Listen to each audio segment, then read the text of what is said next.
Good evening and welcome to episode number 31 of the All Things Sports Podcast. Audio listeners, please skip to 5 minutes in to skip our live stream intro.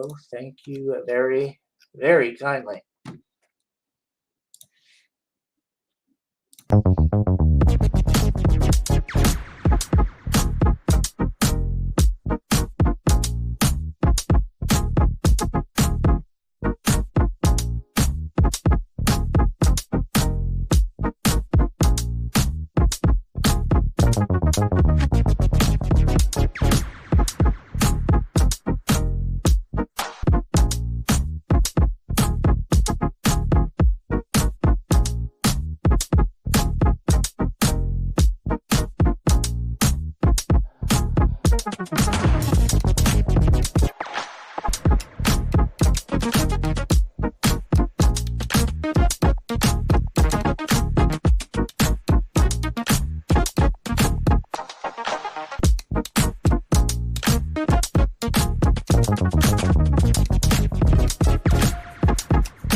Hello and welcome to episode number 31 of the All Things Sports Podcast. My name is Zach Bischoff, and this guy over here is.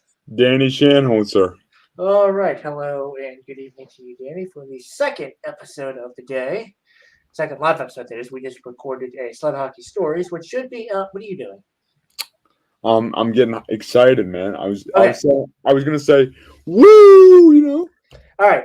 Anyway, Let's go. let's run that whole thing again. Hello and welcome to episode number 31 of the All Things Sports Podcast. My name is Zach Bischoff, and this guy over here is. Danny Shanholzer. All right, thank you, Danny. Welcome to the second episode of today.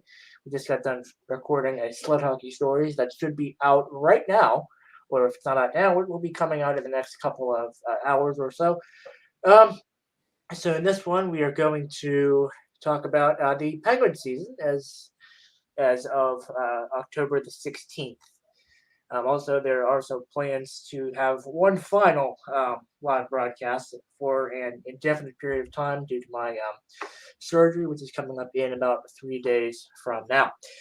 So we will hopefully do one final broadcast on the 18th, and then we will be off from at least live streaming until I'm thinking at least a couple of months. So,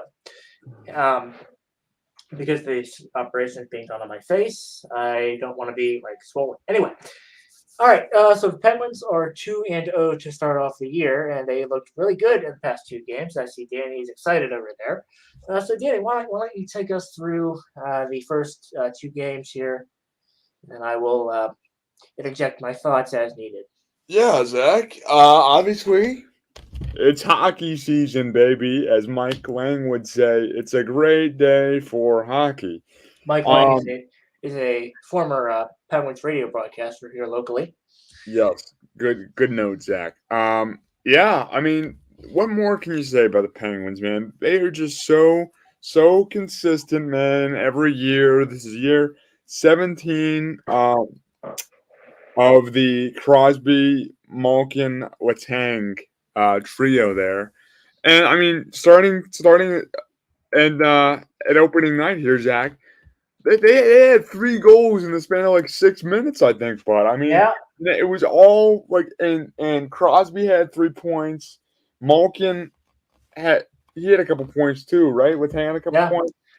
I think Dude, I think they were 11 different point getters that game. yeah, they really spread the wealth out.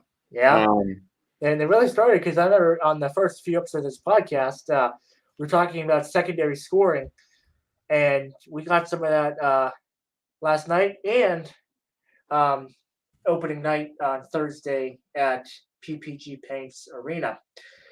So yeah, we I believe we had Kasperi Kapanen get one. I'm looking at the box score here. So we have Kasperi Kapanen with 1 goal. We have who else? Jake Gensel got a goal. Jason Zucker got a goal, and Crosby, Evgeny Malkin, and Brian Rust each with 1 goal. So then your thoughts on first that game, and then we'll transition to the game last evening. yeah, Zach. I mean, like I said, man, the more things change, the more things stay the same. I mean, it's hard to believe that we have. I mean, this is year 17, and it doesn't look like the older guys on the team really missed a beat, man. I mean, Crosby was making great plays. I mean, Crosby and Gensel are just going to be a really strong duo. I mean, they always are, but that first line, especially with that first D pair, is just going to be tremendous. I think they're going to generate a lot of production for us. But yeah, Zach, I mean, you look at Evgeny Malkin. There was questions, and even with Tank too, there were questions on if their contract situation, if they're going to retire as Penguins, if they were going to come back this year. And I just think, I mean, obviously we played the Arizona Coyotes, so we got to humble ourselves a little bit because the Arizona Coyotes are the Arizona Coyotes. Yes. Sorry for any Arizona fans out there. I think that you guys are just kind of in a rebuilding year this year. But yeah, like Zach, you look at guys like, and I know this is like a in the weeds stat kind of thing, but like a big thing was like Gino won 11 out of 14 faceoff draws he took. I Yeah. mean, that is really really good, you know. Yeah, and also here's an interesting little thing. So a couple points here. So first, if you notice in the first two games here that Malkin is taking the majority of the draws, Mm-hmm. and I saw Coach Mike Sullivan, and this is from DK Pittsburgh Sports, said um, that they leave it to the guys. Do you need to mute for a moment? Do you need to sneeze? No. Okay.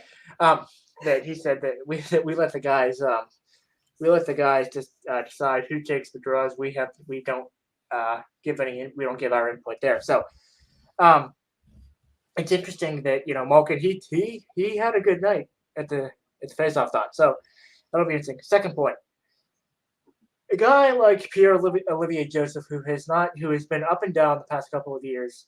Do you think it's his year if he actually stays up here and gets a consistent roster spot? I do, Zach. I do. Yeah. Because here is the fit. Like, I obviously players are they are what makes them good is their individual production and all that stuff. But when you're on a team with the likes of Getzel, Crosby, Letang, Malkin, all those guys, Danton Heinen is worth every penny. I think. Yeah. We'll get into him later on. Yeah, no. When you got guys, Brian Rust, when you got guys like that, and you're a guy that has been up and down, in Wilkes-Barre sometimes, like it can be hard to get into a rhythm. But I feel like like you're saying, if Joseph like can really like is staying up here and how can you not? How can he not be productive, Zach? Because Right. of the supporting cast of characters that are around him. I mean, I think. I mean, just the Penguins. I mean, just talking about that first game, dude. It looked like they were having a blast out there, man. Like they Oh were. yeah. I mean, they They were did. making plays, man. I mean, and that's what's. I mean, that's what's so cool because Zach, we're Pittsburgh fans, right? Correct. We are sometimes used to disappointment, right? I mean, the Steelers aren't. They got a big win today when we're recording this. And if you haven't checked out that recap, check out that recap. And the Pirates. I mean, I don't know if there's anything to be said about the Pirates, but like the Penguins are just so consistent, Zach. You know what I mean? Yeah. Yeah. I have been around. I've been on this earth 19 years, and I don't think I ever remember there being a bad Penguins team. Now, I hope I'm not jinxing myself when I say that, but I'll remember October 16th, episode 31 of All Things Sports. I said I've never seen a losing Penguins team, but yeah, it's and well we're not well they played a really sound 200-foot game, both games this season, and now we will now transition into the power play, which has been an issue for the Penguins the past couple of years. Mm-hmm. Netted 2 goals in the first game. And Danny, your thoughts on the Penguins power play in the first game here? Yeah, Zach. I mean, I thought you summed it up perfectly just now. I mean, the Penguins' power play in the past couple of years has been frustrating to say the least because it's either first off. It sometimes I felt like last year especially it was really hard for us to get established into the offensive zone. I feel like that was an issue for us. And then when we did get established to the offensive zone, we just kept passing it. I feel like I mean, obviously, like you said, Zach, we generated 2 goals on a power play, on the power play so far this season, and that's encouraging. But I just want to see the Penguins just be very direct. Get it to your playmakers here. Get it to guys like Gensel and Crosby and all those guys because if you get it to your scorers, if you're quick, if you don't, if you commit to a pass, if you think a step ahead, um, it, like we saw in these next couple these last couple games. I mean, it works. We scored 2 power play goals, so Yep. I'm looking forward to see just to see more of that. Hopefully, I just think the key with power plays in all sports is just being direct. You know what I mean? Yep. And so yeah, the Penguins is let's see. Oh yes. So in against Arizona, the shots were 53-28, and that was I was a lot. I mean, the Penguins I've never seen, and just I know I get that it's early. There's still a lot of we have not hit Metro Division play yet, but Mhm. it's still interesting, to see that that we can be that dominant through 2 games, and we will now move to the Steelers, or I'm sorry, the Penguins. Last game here. Don't laugh at me. No. The defending Stanley Cup champions were beat by the Pittsburgh Penguins by a score of 6-2. Danny, your thoughts on that game as well? Yeah. I did not see a ton of that game. Oh But shoot, yes, you were you. If you did have you were playing in a tournament. but Tune into Sled Hockey Stories episode number 2 for that. yeah.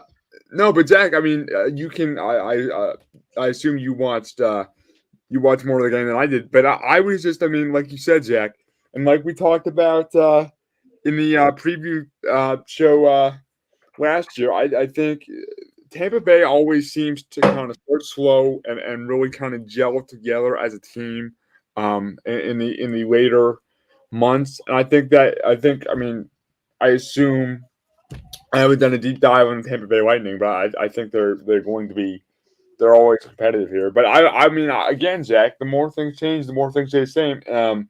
I just our scoring, man. I mean, we put 6 goals up against the Tampa Bay Lightning. There, we Yeah, and the Pens were down early on a power play goal, I believe, by Nikita Kucherov, I believe. uh So, we're to come back from adversity, and they ended up winning. The shots in that game were 45-36. So they had it was like 90, I think 90 something shots on goal the first game. They were I think they have, let's see, was it 12, 11 goals in 2 games? so What was it'd the be last? 6 and 6, yeah, right? 12, yes. So they're outscoring opponents 12-4, and Yeah. math is not either of our strong suits. But I just yeah. So it's quite inspiring, because I was saying to my father, who I watch every Penguin game with, I've missed this. I've missed having actually having a good team Uh to huh. watch. It is a legitimate contender each year. And then these Penguins' next game is, I believe, tomorrow evening at I believe 7 p.m. in Yeah, Zach, Montreal. it's what I find like too. It's been all four lines here too. It's been I mean there hasn't been a there hasn't really been a drop off. Obviously, I mean obviously we talk about the big names like Crosby and Malkin and Letang, obviously because they've earned the right to be talked about a lot because of the Yep. contributions to the. But yeah, dude. I mean it's guys like Heinen, it's guys like Joseph that are going to have a big year, like we talked about. I mean Yep. I feel like the strength of the Penguins always is just the depth we have. Yep. And my final point, Danny, did you see the clip of the Denton Heinen goal from from the below the goal line? Yeah. Yeah, that was sick, huh? Yeah, I mean, dude, and like, I just, the creativity, Jack. That is a thing I really enjoy. With the new, not I don't want to say, I mean, creativity in hockey's always been there, but I mean, just the, I mean, I know that Heinen's like it was sick, but it's goals like Trevor Zegras scored last year. It's Yeah. goals like the Michigan that always just kind of like I love seeing goals like that. You know what I mean, Zach? Yeah. And that was my final point. Any final thoughts for the people? Um, Yeah, Zach. I really and I don't want to get too high on the Penguins right now because it is only 2 games. It seems to be the same sort of story every year, and I think if we struggle in the playoffs again this year, I think it may be time to reevaluate. Like we're great at getting there. Okay, how do we get over the hump? All right, Yes. how do we stop losing in the First first round. rounds here? We don't want to become the new Toronto Maple Leafs in town, but yeah, No. I'm optimistic, man. I'm optimistic. Yeah, we have never lost to an AHL Zamboni driver. That story's from a couple years ago, but I follow an account on Twitter that let's see what it's at today. And it's like I think it's like days since last Leafs Cup or something on Oh Twitter. yeah, that's pretty funny. And it's like 20 or 200 days or something since losing to an AHL Zamboni driver. Anyway, that will do it for episode number 31 of the All Things Sports Podcast. We will hopefully see you on Tuesday for one final live broadcast. And For a little bit follow us here. on Twitter too, right? Oh yes. I will. I will. There it is. There it is. Follow us down there for updates from me while we are off on Yeah, hiatus. ATS Pod, not all capital, but all one word. All right. Yes. _ official. Yes. I'm gonna try to be more active on there. I know I haven't Yes. been. Yes. But yeah. I'll have to send you the credentials again. I feel like I sent you them, but I will send them to you again. And also the logo behind me is not the logo on the Twitter account. I have yet to change it. I will change it in due course. All right, that will do it for this episode. And with that, we look forward to seeing you all again very, very soon. And I once again did it too early. We will look forward to seeing you all again very, very soon. And until then, Bye for now.